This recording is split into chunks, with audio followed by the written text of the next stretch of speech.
Olá, você que me segue no Rodrigo Silva Arqueologia, que bom estarmos de volta aqui mais uma vez na semana para falarmos sobre a Bíblia, sobre a Palavra de Deus, sobre teologia.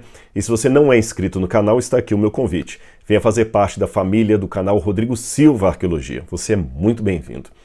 Pessoal, hoje nesta meditação, nesse bate-papo aqui, eu queria falar um pouquinho sobre essas tragédias que têm acontecido e que têm, de uma forma direta ou indireta, afetado a todos nós. De maneira direta, aqueles que são envolvidos porque têm parentes que perderam sua vida ou têm um trauma, por exemplo, aqueles que estavam lá em Capitólio, em Minas Gerais, quando aquela parede de pedra caiu na água ali, e foi algo realmente dantesco, foi algo terrível. E a gente pergunta, onde é que está Deus nessas tragédias? Enquanto eu estou fazendo esse vídeo para você aqui, tem tantas famílias que estão perdendo tudo, casas. Lá em Minas Gerais, algumas represas que estavam com risco de transbordar ou, quem sabe, até romper.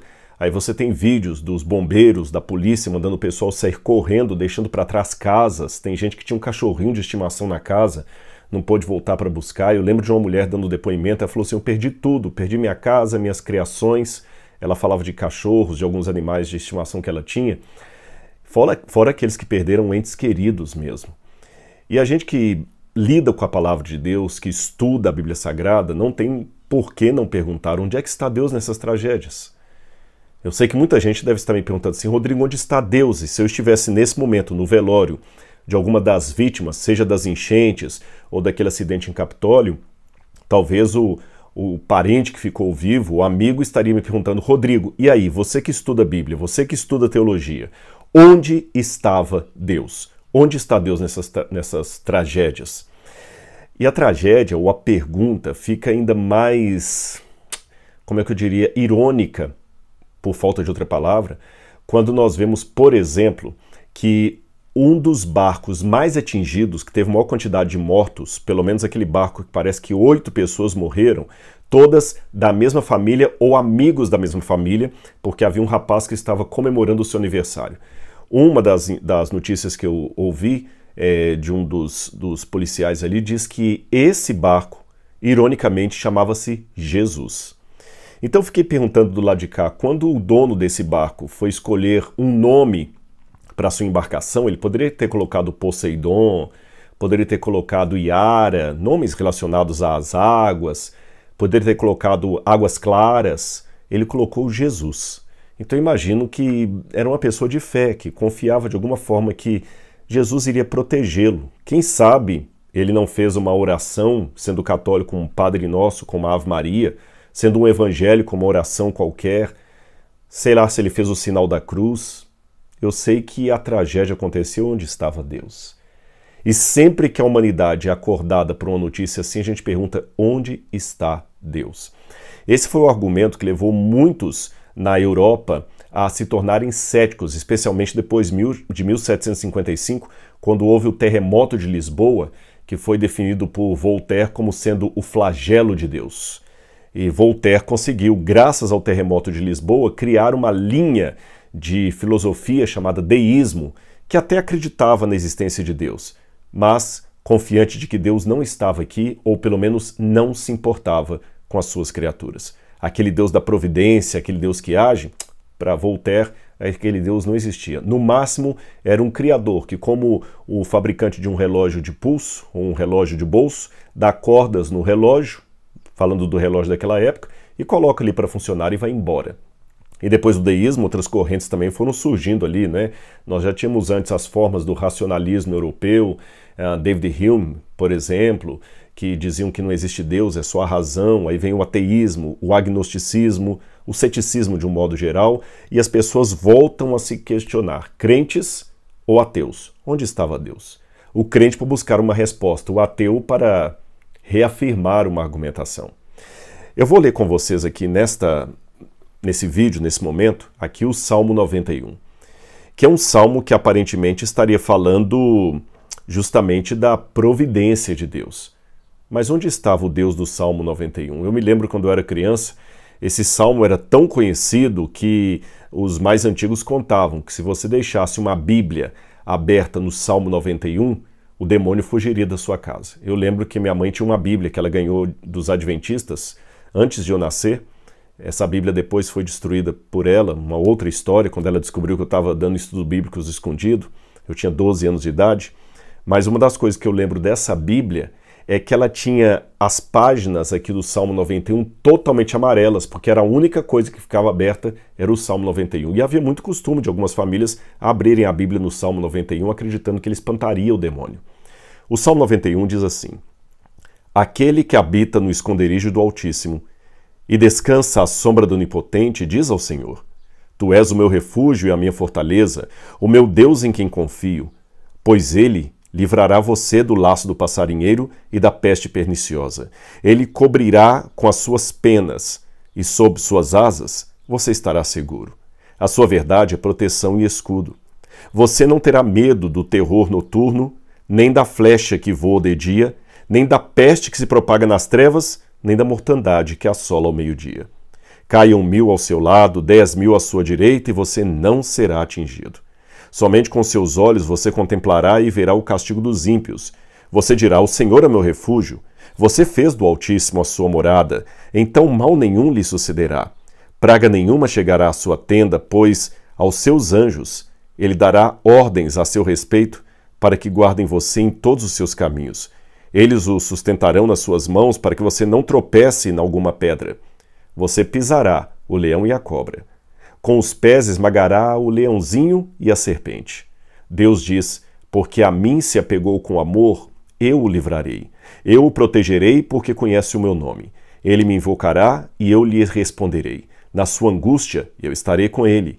Eu o livrarei e o glorificarei. Vou saciá-lo com longevidade e lhe mostrar a minha salvação. Muito bem. Mas onde é que esse Salmo 91 se cumpriu naqueles ali que foram mortos? O sujeito estava comemorando o aniversário dele. E antes que alguém fale assim: tá, mas eles estavam com bebedeira, estavam embriagados, estavam, quem sabe, blasfemando, com músicas que não agradam a Deus. Se você está indo com esse raciocínio, então eu posso tornar a pergunta um pouco mais complicada para você.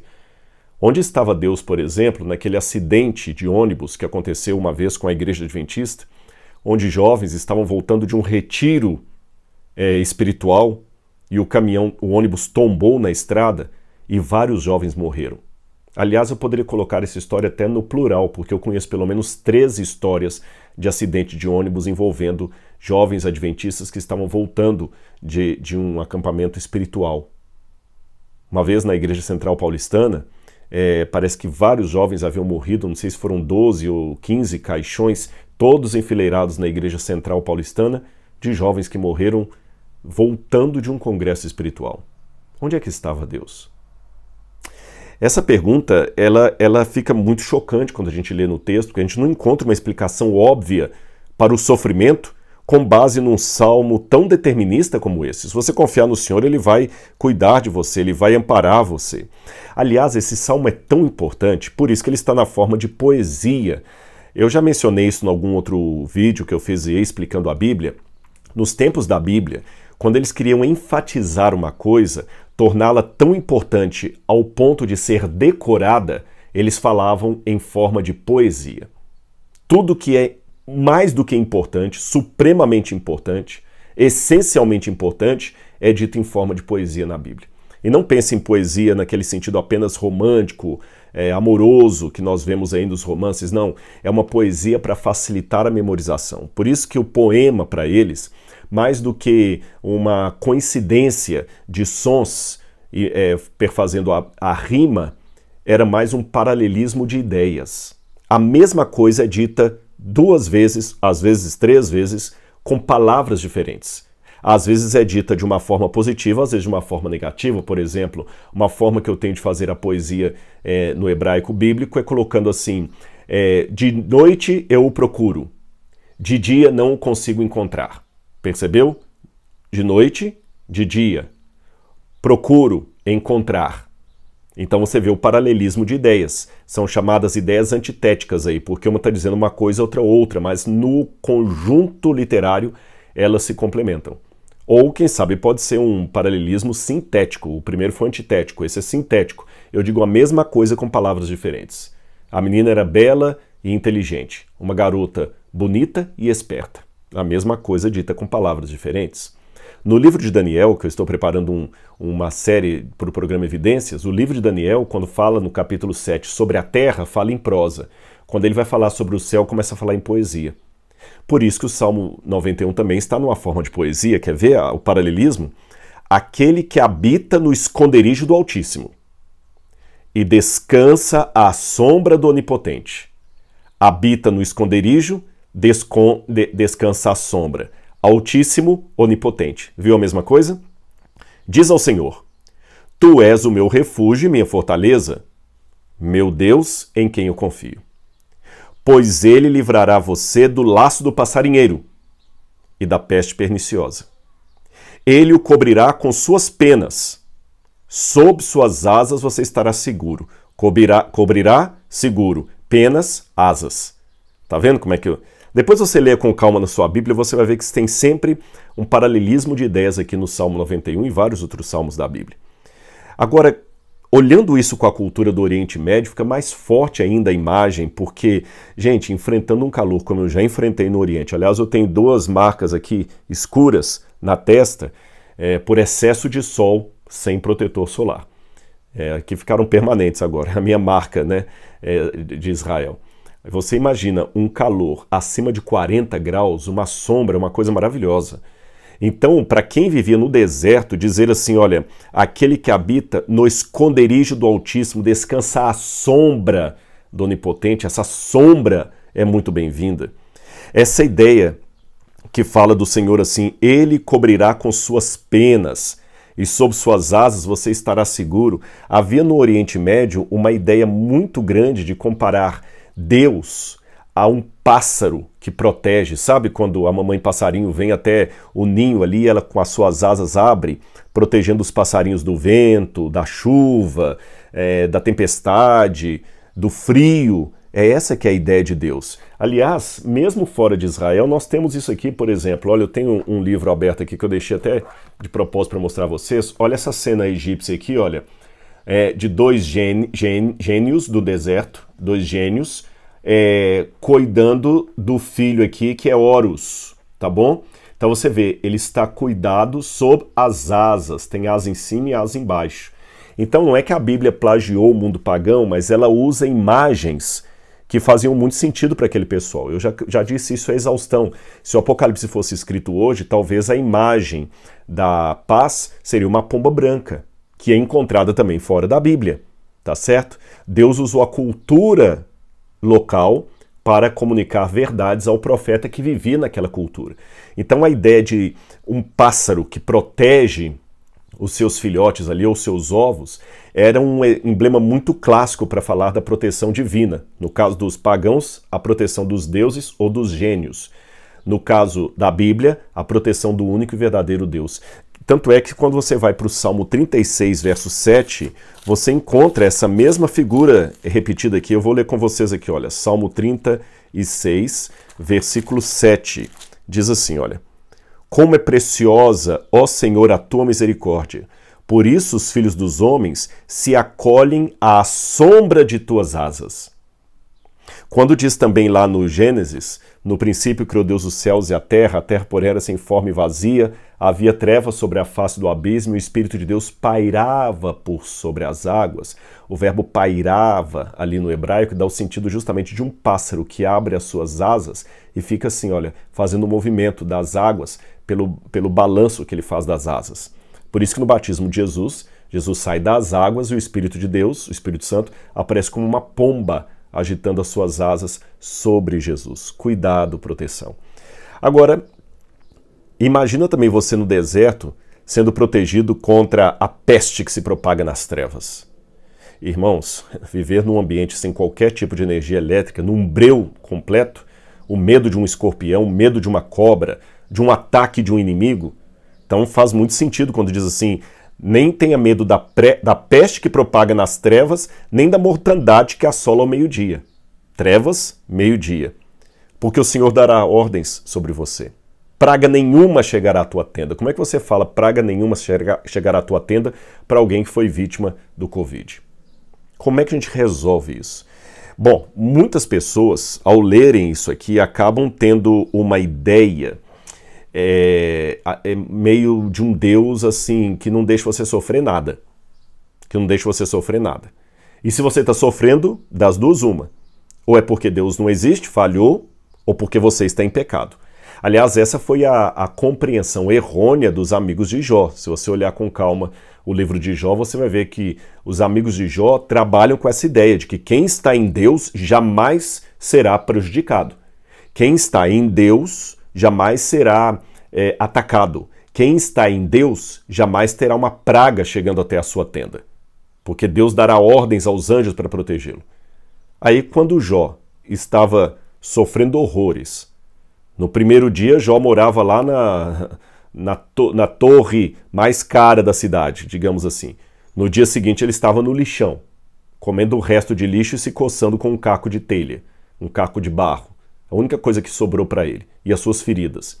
Então, a conclusão lógica é que Jó está em pecado.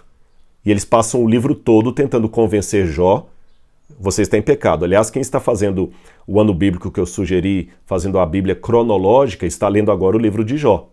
E você vê lá os amigos ele faz, todos eles falando lá assim: olha, Bildade, Jó, você está em pecado, você está em pecado, você está em pecado.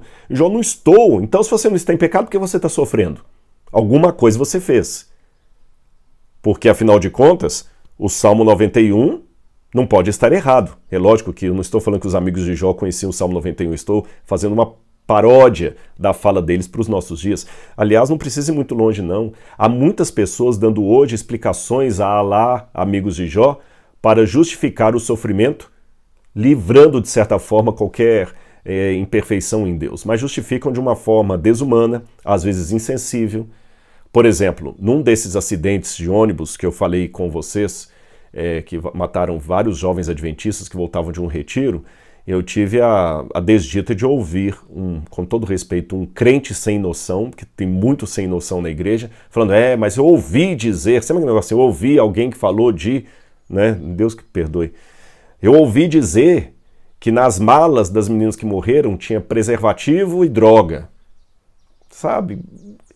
Ridículo isso, você ouviu dizer, cuidado com o falso testemunho, você não estava lá, você não sabe. E mesmo assim, e quando morre um jovem que é consagrado na igreja e tudo mais, o que você diz? E o pior, e quando aparentemente Deus livra o que não está preparado, o que você diz? Por exemplo, o próprio Voltaire usava essa ironia para responder a cristãos conservadores no seu tempo, depois do terremoto de Lisboa, porque, ironia das ironias, não ficou nenhuma igreja em pé em Lisboa. Mas sabe qual foi o único bairro do centro de Lisboa que ficou preservado e não caiu nenhuma casa? A zona de Meretrício. Onde é que estava Deus que protegeu as prostitutas e o Meretrício e não protegeu a basílica dele, a igreja, onde, segundo a crença da época, o diabo nem passava na porta por medo dos anjos de Deus? E aí, o que a gente faz? Então nós temos que tomar cuidado com essas explicações de plástico. Mas ao mesmo tempo eu também não posso reputar que Deus estava errado. Quem estavam errados eram os amigos de Jó. O Salmo 91 não está errado, mas se não está errado, Rodrigo, como é que a gente entende esse cuidado de Deus? A primeira coisa que me chama a atenção aqui, meus queridos, é que no início o Salmo parece ser escrito para alguém que vive no deserto. Eu fiz uma breve menção disso no início, né? Quem está num calor de 40 graus, receber aquele que habita no esconderijo do Altíssimo, faz todo sentido. O deserto tem muitas pedras e quando você anda de noite ali no deserto, gente, às vezes faz muito vento, não dá para andar com uma lamparina, que o vento apaga a lamparina. E é um breu. Eu lembro uma vez que eu dormi no deserto de Baiuda, lá no Sudão, e foi o mais lindo céu que eu já vi. A gente estava no meio do deserto, eu deitei na areia e olhei, mas só que quando eu olhava para o lado, eu não conseguia ver nenhuma folha de papel a meio metro do meu nariz, porque era um breu danado, muito escuro. Então, dentro desse ambiente, falar assim, que Deus protege você da peste que propaga nas trevas, porque eu estava correndo risco ali, tinha muito escorpião do deserto. Alguns tipos de serpentes do deserto que podiam me atacar de noite ali. Eu fui dar conta disso depois. A ideia de pedras, né? Eles te sustentarão nas mãos para que não tropeces em alguma pedra, porque você vai andando no deserto sem água, você vai ficando cansado. Facilmente você tropeça em uma daquelas pedras e cai no chão duro e se machuca todo. Lembra que eu falei da serpente? Olha, você pisará o leão e a cobra, e com os pés esmagará o leãozinho e a serpente. Olha o paralelo, leão, cobra, leãozinho, serpente. Mesmo aquela víbora pequenininha, eu lembro uma vez que eu estava com um grupo de arqueologia da Andrews, lá na Jordânia, em Petra, e eu estava sentado assim, como uma cobra preta saiu do meio dos meus pés assim, e o camarada falou assim, fica quietinho, e ela passou assim, e se ela tivesse me picado naquele dia ali, eu teria morrido na hora, porque ela é uma das cobras mais venenosas que tem na região. Então imagina a proteção contra a cobra, como é que isso aqui é importante no deserto. Agora, deserto. É interessante que uma das palavras em hebraico para deserto é a palavra midabar, ou midavar. É curioso que midabar significa com, mi a preposição, a palavra, tá certo? Com ou quem, né, o qual, a palavra. Aí uma vez eu perguntei a um judeu, por que deserto tem esse sentido de midabar, com a palavra, davar, palavra? Ele falou, porque o deserto é o único lugar sombrio e solitário ao mesmo tempo para você ter um encontro real com a palavra de Deus. Eu nunca mais esqueci dessa explicação. Então note que o Salmo 91 está sendo escrito para pessoas que estão no deserto e não para pessoas que estão numa casa com ar-condicionado e suco de laranja gelado e assistindo o filme e comendo pipoca. Se a pessoa está no deserto, então é porque alguma provação tem. Algum tipo de provação tem. E que provação seria essa? Mas se tem provação, como é que eu equaciono a provação com a promessa de libertação de Deus? Porque uma coisa parece anular a outra. Se Deus promete te libertar, então não pode ter provação. Se tem provação, por que ele promete livrar? Bom, você já parou para pensar que esse salmo também foi repetido contra Jesus?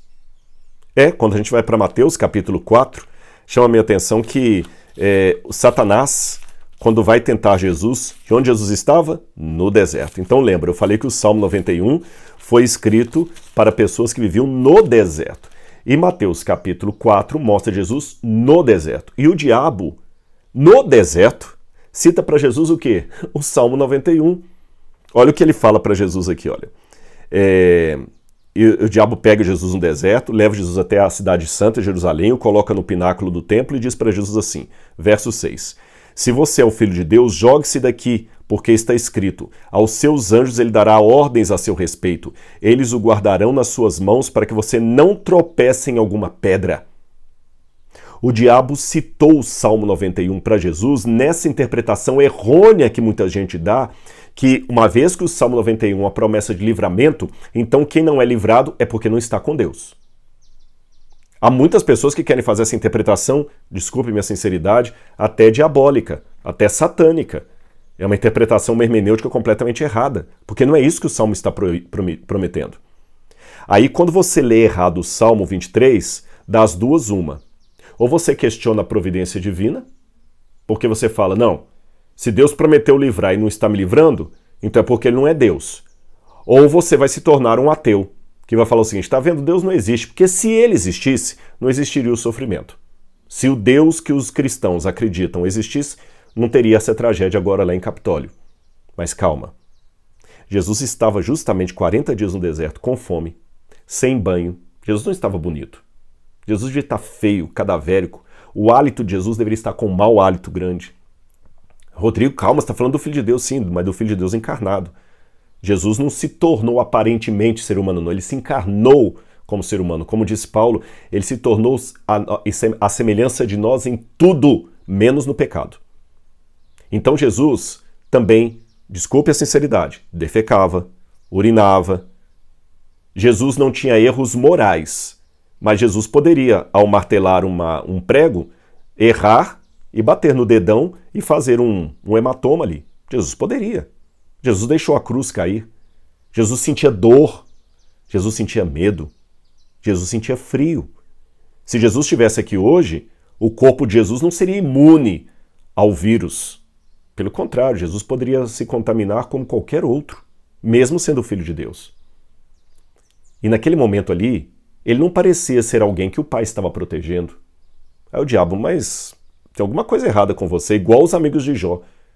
Porque o Salmo 23 falou que o Salmo 91 falou que você seria protegido. Se você está com medo de pular, é porque você não acredita na promessa de Deus. Aí qual foi a resposta de Jesus a Satanás? Também está escrito, Jesus também citou a Bíblia, não ponham à prova o Senhor teu Deus. Não ponham à prova o Senhor teu Deus. O que Jesus quis dizer com não ponham à prova o Senhor teu Deus? É interessante que aqui ele está fazendo uma citação de Deuteronômio, capítulo 6, versículo, deixa eu ver que eu anotei, 16. Capítulo 6, verso 16. Deuteronômio 6, 16, que diz assim, olha. 6,16. Não ponham à prova o Senhor seu Deus. A mesma citação de Jesus. Aí só que está o complemento. Como fizeram em Massá. O que eles fizeram em Massá? Qual foi esse colocar a Deus em provas que eles fizeram em Massá? Aí quando a gente vai para o livro de Êxodo, capítulo 17, a gente vê qual foi a provação como é que eles provaram ou tentaram Deus em Massá. Diz aqui, olha, em Massá, deixa-me ver aqui, olha, capítulo 17, está falando de Meribá, né? Em Meribá. Aí diz o seguinte, quando Deus fala o seguinte, eu estarei com vocês na rocha, né? Aí o pessoal pergunta assim, Israel tentou ao Senhor, estou lendo no verso 6, Israel tentou ao Senhor, dizendo, está o Senhor no meio de nós ou não? O não tentarás o Senhor teu Deus não coloque em dúvidas a providência de Deus por causa da dor que você está passando. Então, meus queridos, embora eu respeite todas as dores, todos os sofrimentos, eu estou orando por vocês, eu digo que o primeiro passo para você saber lidar com a dor é não tente o Senhor teu Deus, não coloque Deus em prova, não questione a justiça de Deus. Naquele episódio de Meribá, que o pessoal tentou a Deus, questionou a justiça de Deus, e que Deus falou o seguinte, não ponham à prova Deus como fizeram em Meribá, e Jesus usa essa palavra para responder ao diabo no deserto, seria o seguinte, Deus salvou o povo do Egito, abriu o Mar Vermelho e os levou para a terra da promessa. Só que, entre o Mar Vermelho aberto e a terra da promessa, aqui no miolo tinha o deserto. E no deserto tinha provação, no deserto tinha tentação, no deserto tinha perigo. Então o que a gente tem que entender? A dinâmica do grande conflito. Se sofrermos demais, nós não entendemos. Se sofrermos de menos, não sabemos qual mal é o mal e não desejaremos nos livrar dele. Então veja bem, Deus dá demonstrações claras de que ele não nos abandonou. Ele tirou o povo do Egito com mão forte. Ele abriu o Mar Vermelho para o povo passar a seco. Mas antes de levá-los a Canaã, ele permitiu o hiato do deserto. Então, se você olhar na sua vida, haverá momentos em que Deus livrou você, como ele abriu o Mar Vermelho, porque na minha vida foi assim. Há a promessa de Deus de conduzir você para o paraíso, para a Nova Jerusalém, mas entre uma coisa e outra, você também tem o hiato do deserto. Então, de que maneira eu entendo o Salmo 91? O Salmo 91 é uma promessa que Deus não nos abandonará. Ele abrirá o Mar Vermelho para nós porque Ele cuida de nós. Mas até que entremos na terra prometida, Ele permitirá que nós passemos por dificuldades. Ele permitirá. Como Ele permitiu que o próprio Jesus passasse por dificuldades. Porque, veja bem, uma leitura errônea desse salmo poderia ser justamente o que está no Salmo 18, 50. Olha aqui, o Salmo 18, verso 50. Olha a promessa que havia sobre o Messias, o descendente de Davi. Diz assim, olha. Vou ler a partir do verso 49. Por isso eu te glorificarei entre os gentios, ó Senhor, e cantarei louvores ao teu nome.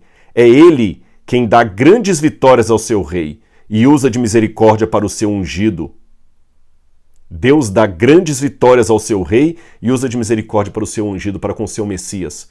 Onde é que estava a misericórdia de Deus enquanto Jesus era crucificado? Então, quando alguém me pergunta, Rodrigo, onde está a promessa do Salmo 91 quando eu perco um ente querido ou sofro uma doença? Eu pergunto de volta, onde estava a misericórdia de Deus prometida em Salmo 18, verso 50, enquanto Jesus agonizava na cruz do Calvário? É esta a questão. Veja bem, você pisará o leão e a cobra. Se você vai pisar o leão e a cobra, é porque eles ainda estarão com você. Se você ainda vai ser livrado da peste que propaga nas trevas, é porque elas ainda propagam nas trevas. Se você está buscando o refúgio, é porque ainda há um sol quente e escaldante. E a única maneira que eu encontrei, meus irmãos, em mim mesmo, antes que alguém pense que eu estou sendo insensível, porque não fui eu que perdi um ente querido em Capitólio, não fui eu que perdi um ente querido, não é a minha casa que foi inundada, eu cheguei ontem de viagem, mas a minha casa estava do jeito que eu deixei. Mas eu já passei por muitos problemas na vida também, muitas dores. Eu já falei à exaustão que não interessa se é dor de dente ou dor de cabeça, dor é dor. Você está com uma enxaqueca tremenda, eu estou com uma dor de canal tremendo. Você não pode falar que sofre mais do que eu, temos dores diferentes.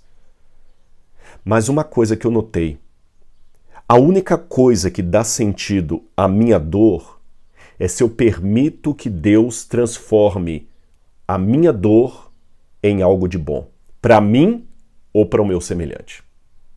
Eu vou explicar isso para você. Eu já falei na internet da minha depressão e que eu quase acabei com a minha vida. E foi terrível. Para você chegar ao estado que eu cheguei, você tem que estar muito mal. Muito mal. Eu tive depressão severa. Depressão severa. Eu não queria ter passado por aquilo. Mas sem nenhum masoquismo, eu recebi tanto feedback de pessoas que falaram assim: Rodrigo, você não sabe como me ajudou o dia que você teve a coragem de contar em rede nacional, lá no podcast do Flow, o seu problema com a depressão. Gente, eu não estou falando de dezenas nem centenas, foram milhares, literalmente milhares de mensagens. Havia gente que estava tentando suicídio e desistiu do suicídio ao me ouvir contar minha história ali no Flow. Hoje, olhando para trás, sem nenhum masoquismo, sem nenhum prazer no meu próprio sofrimento, eu viro para Deus e falo: Senhor, se aquela depressão pela qual eu passei permitiu ajudar a Maria, que está me ouvindo hoje do outro lado, então agora eu vi sentido na minha dor. Perceberam? Porque Deus transformou a minha dor, uma dor que Deus também não queria que eu passasse por ela, Deus transformou a minha dor para o bem. Bem meu, porque eu me amadureci, e bem para o outro, que a partir do meu testemunho foi transformado. E se eu não tivesse passado pela depressão, talvez eu não teria outra coisa para contar no Flow, e talvez essas pessoas que foram alcançadas não seriam alcançadas, pelo menos não pelo meu depoimento. E eu me sinto privilegiado por ser usado por Deus para alcançar essas pessoas. Eu conheço muitas ONGs que foram formadas porque uma mãe perdeu um filho por uma doença e a partir daquela perda, aquela mãe decide com aquele pai fazer uma ONG para ajudar crianças que estão com a mesma doença que vitimou o filho dela. Eu conheço muitas pessoas que criaram associações, por exemplo, de cadeirantes depois que um filho ou ele mesmo teve um acidente automobilístico e ficou paraplégico numa cadeira de rodas, ou tetraplégico numa cama. A dor dele acabou beneficiando outros que hoje são abençoados pela associação que foi criada a partir da história deles. Por exemplo, Maria da Penha. Eu não vou falar em nada falando que ótimo que Maria da Penha passou pelo sofrimento que ela passou, de jeito nenhum. Mas a partir do momento que a dor pela qual a Maria da Penha passou se tornou uma lei para proteger as mulheres da agressão masculina, do feminicídio, eu digo que agora eu vejo um sentido no trauma da Maria da Penha. Então, mesmo a perda de um ente querido, mesmo a morte, vai ter sentido se for transformada num bem para o outro. Afinal de contas, eu digo que eu sou cristão, e eu sou cristão graças à morte de alguém na cruz do Calvário. Então, o que eu peço a Deus na minha vida, eu gostaria de não passar por novas provações, porque eu já sofri algumas que, sinceramente, deixaram sequelas até hoje. Mas você sabe que eu posso a qualquer momento receber a notícia de uma tragédia como você aí. Então eu peço a Deus duas coisas. Nunca me permita duvidar da providência dele e que ele, de alguma forma, como um bom especialista em reciclagem, transforme a minha dor num bem para mim ou para o meu semelhante.